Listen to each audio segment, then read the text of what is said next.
తెలుగు వారి #1 choice Telugu matrimony.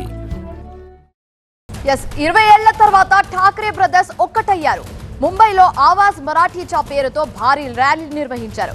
ఒకే వేదికపై ఉద్ధవ్ ఠాక్రే, రాజ్ ఠాకర్ కలుసుకున్నారు.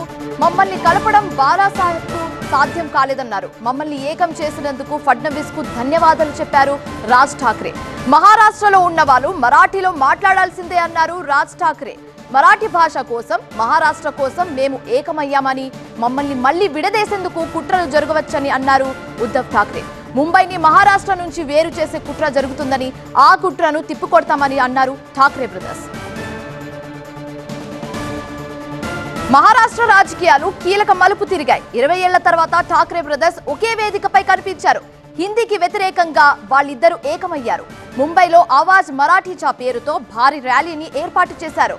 ప్రైమరీ స్కూల్లో హిందీని కంపల్సరీ చేస్తూ ఫడ్నవీస్ సర్కార్ తీసుకున్న నిర్ణయాన్ని వెనక్కి తీసుకోవడంతో విజయోత్సవాలను నిర్వహించారు. ఆవాజ్ మరాఠీచా పేరుతో భారీ ర్యాలీకి ఠాక్రే బ్రదర్స్ తో పాటు ఎస్ఎన్పి పవార్ వర్గం నేతలు కూడా హాజరయ్యారు.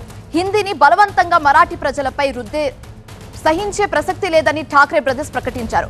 మరాఠీని మహారాష్ట్ర నుంచి ఎప్పటికీ వేరు చేయలేనన్నారు. మరాఠీని చిన్న చూపు చూసే వాళ్లకు గుణపాఠం तपदన్నారు. कोणत्याही वादापेक्षा आणि कुठच्याही भांडणापेक्षा महाराष्ट्र मोठा आहे.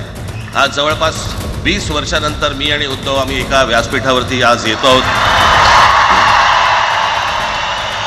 जे माननीय बाळासाहेबांना जमलं नाही, जे अनेकांना जमलं नाही, आम्हाला दोघांना एकत्र आणायचं, ते देवेंद्र फडणवीसला जमलं.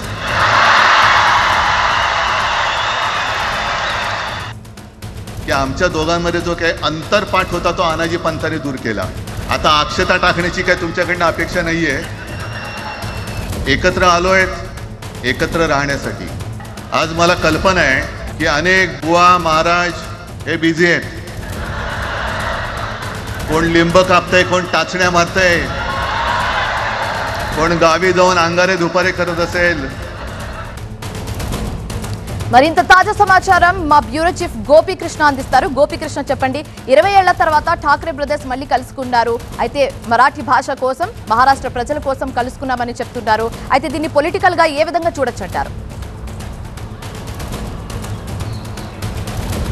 ఆవాజ్ మరాఠీచా కార్యక్రమం మహారాష్ట్ర రాజకీయాలను ఎటువంటి మలుపు తిప్పబోతుందన్నదే ఇప్పుడు ఒక చర్చ జరుగుతోంది. ఎందుకంటే 20 ఏళ్ల తర్వాత బాల్ ఠాక్రే కుమారులు ఉద్ధవ్ ఠాక్రే, రాజ్ ఠాక్రే ఇద్దరు ఏకమై ఒకే వేదికను పంచుకున్నారు. మహారాష్ట్ర ప్రభుత్వం ఈ హిందీని తప్పనిసరి చేస్తూ తీసుకొచ్చిన విధానాన్ని ఉపసంహరించుకోవడానికి గాను దానికి విజయోత్సవ సభను ఈరోజు ఈ ఆవాజ్ మరాఠీచా అన్న ఒక కార్యక్రమం ద్వారా ముఖ్యంగా నిర్వహించడం జరిగింది. సో ఈ కార్యక్రమంలో ఇటు ఉద్ధవ్ ఠాక్రే అలాగే రాజ్ ఠాక్రేతో పాటుగా అక్కడున్న కూటమికి సంబంధించిన నేతలు పాల్గొనడం జరిగింది. సో ప్రభుత్వంపై, కేంద్ర ప్రభుత్వంపై తీవ్ర విమర్శలు చేస్తూనే ఈ కలయికను ముఖ్యంగా బాల్ ఠాక్రేనే మమ్మల్ని ఇద్దరిని కూడా కలపలేకపోయారు, కానీ దేవేంద్ర ఫడ్నవీస్ తీసుకున్న నిర్ణయం మమ్మల్ని ఇద్దరిని కూడా కలిపింది అని చెప్పి రాజ్ ఠాక్రే వ్యాఖ్యానించడం జరిగింది. అలాగే హిందీ భాషను మరాఠాలపై రుద్దడాన్ని తీవ్రంగా వ్యతిరేకిస్తున్నామని చెప్పారు. దక్షిణాది రాష్ట్రాల్లో అనేక రాష్ట్రాలు వారి వారి భాషలను గౌరవిస్తూ మాట్లాడుతున్నారు. అలాంటిది హిందీని ఏ విధంగా మహారాష్ట్రపై రుద్దాలనుకుంటున్నారు? గతంలో మరాఠవాడ రాజ్యం విస్తరించినప్పుడు కూడా అనేక ప్రాంతాల్లో మరాఠీని ఎవరిపైనా కూడా రుద్దలేదు. అలాంటిది హిందీని ఏ విధంగా రుద్దుతున్నారు? హిందీని ముఖ్యంగా ప్రోత్సహించడం వల్ల మరాఠా భాష ప్రాధాన్యత తగ్గుతుంది.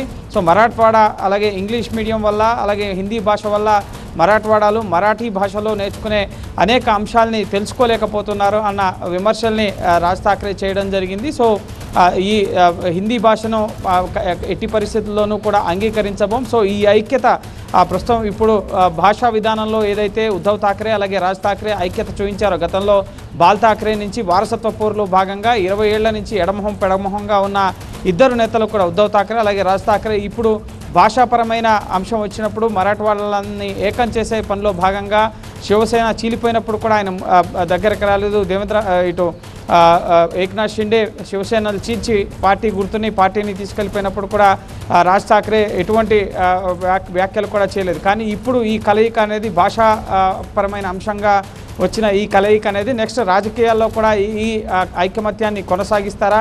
లేక ఏం చేస్తారు అనేది మనం వేచి చూడాల్సి ఉంటుంది. సో ఖచ్చితంగా ఒకవేళ బాల్ ఠాక్రే తర్వాత వారి వారసత్వాన్ని శివసేన ఇప్పుడు ఏక్నాథ్ షిండే పార్టీని చీల్చిన తర్వాత ఈ ఇద్దరు ఏకమైతే కనుక ఖచ్చితంగా అది శివసేన బలోపేతానికి ఉపయోగపడుతుంది. ఖచ్చితంగా మరాఠవాడాలంతా తమ వెంట ఉంటారు అన్నది పార్టీ శ్రేణులు ఆశాభావం వ్యక్తం చేస్తున్నాయి. కానీ అది ఎంతవరకు సాధ్యమవుతుంది అనేది మాత్రం మనం భవిష్యత్తులో వేచి చూడాల్సి ఉంటుంది.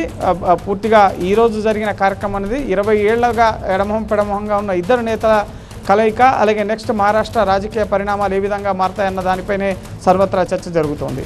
Thank you Gopikrishna. తెలుగు వారి నంబర్ 1 చాయిస్ తెలుగు మ్యాట్రిమోనీ.